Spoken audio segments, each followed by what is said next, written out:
It's now 70 years ago that Alcide de Gasperi said, "We don't just need peace among us, but to build a common defense, this is not to threaten or conquer, but to deter any attack from the outside driven by hatred against a united Europe.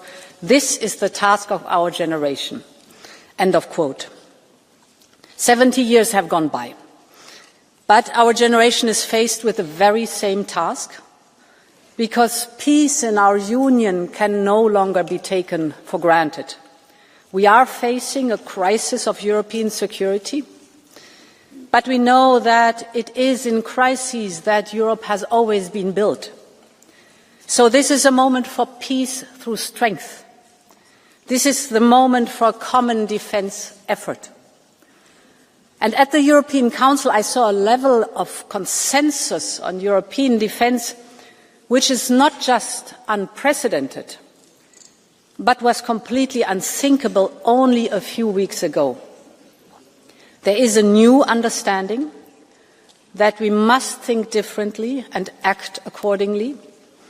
We have started to mobilise Europe's massive resources, and in the coming weeks and months, more courage will be necessary, and other difficult choices await us. Honourable members, the European security order is being shaken, and so many of our illusions are being shattered. After the end of the Cold War, some believed that Russia could be integrated in Europe's economic and security architecture. Others hoped that we could rely indefinitely on America's full protection. And so we lowered our guard. We cut our defence spending from routinely averaging more than 3.5% to less than half of that. We thought we were enjoying a peace dividend, but in reality we were just running a security deficit. The time of illusions is over now.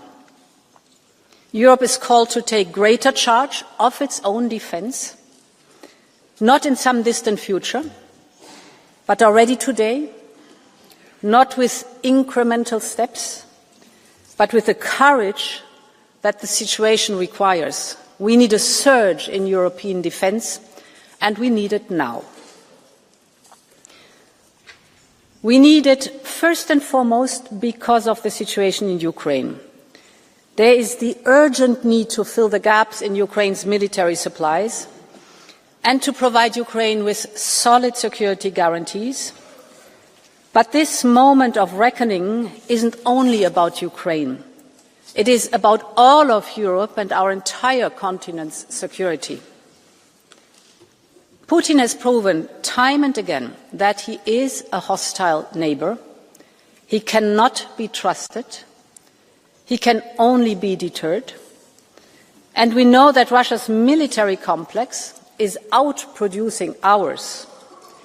If we look at the military expenditure in real terms, the Kremlin is spending more than all of Europe combined. Europe's production is still on a lower order of magnitude. And beyond traditional capabilities, the range of threats that we face is getting broader by the day. I know that the European Parliament argued for years that Europe needs to do more, and you were absolutely right. And this is more dangerous today, the era we live in, so Europe really needs to step up. And this is the goal of the plan that I presented to leaders last week. Its logic is very simple. We want to pull every single financial lever we have to strengthen and fast-track our defence production. With the Rearmed Europe plan, we can mobilise up to 800 billion euros. So, honourable members, let me focus on some of the main features of this plan. First, there is the so-called national escape clause. And let me start why it is crucial to mobilise national budgets. Just if we look today, we spend just short of 2% on average of our GDP on defence. Every analysis today agrees that we need to move north of 3%. Now look at the entire European budget, it only reaches 1% of the GDP. So it's obvious that the bulk of new investments can only come from member states. And this is why we are activating the national escape clause, foreseen by our new fiscal rules. This is a new tool that was created just last year. And we propose to trigger it in a controlled, time-bound and coordinated way for all member states. This can transform our defence budgets quickly and effectively. Member states could mobilise up to 650 billion euros over the next 4 years, adding round about 1.5% of GDP to their defence budgets over 4 years. This is massive. And yet, the European Council has tasked us to explore further measures to facilitate significant defence spending at national level while ensuring debt sustainability. The second point. The European Council has agreed on our proposal for a new financial instrument. We call it SAFE, Security Action for Europe.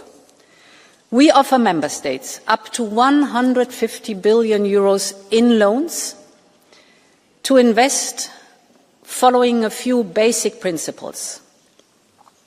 They could focus on a few selected strategic capability domains. You're familiar with them. It's advanced air defence, drones, missiles and ammunition, strategic enablers, military mobility, cyber, artificial intelligence, just to name a few, so that we maximise the impact of our investments. These loans should finance purchases from European producers to help boost our own defence industry. The contracts should be multi-annual to give the industry the predictability they need. And finally, there should be a focus on joint procurement because we've seen how powerful this can be. Just think of the Czech initiative or the Danish initiative to provide weapons and ammunition for Ukraine. One nation that takes the lead, others join in to place larger orders. Industry then can scale up and prices went down. It was both very quick and very effective. And this is exactly what we need right now, scale and speed.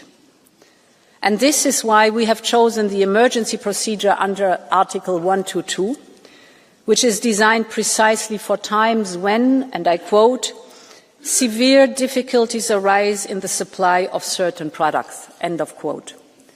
In other words, the 122 allows us to raise money, to lend it to member states, for them to invest in defence, and this is the only possibility for emergency financial assistance, and that is what we need now.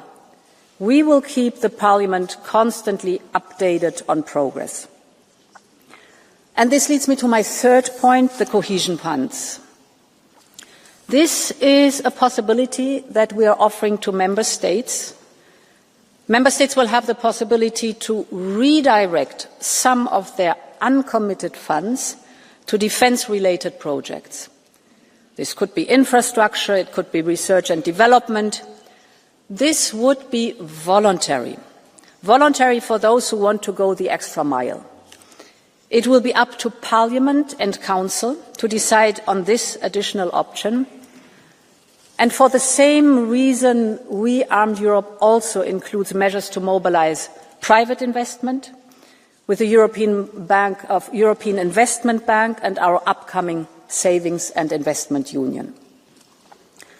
Honourable members, all of this will also have positive spillovers for our economy and our competitiveness. It will include new factories and production lines that will be necessary, creating good jobs right here in Europe. The investment boost will be felt well beyond the defence sector. We know these spillover effects to both sides, be it from steel to space, large transport companies, or the innovative AI startups. Together we have the size to deter any hostile country. We have the economic power. And now finally we also have the political will. We all wish we could live in more peaceful times, without any question. But I'm confident if we unleash our industrial power, we can restore deterrence against those who seek to harm us. It is a time to build a European Defence Union that ensures peace on our continent through unity and through strength. This is Europe's moment, and Europe will rise to it. Thank you very much, and long live Europe.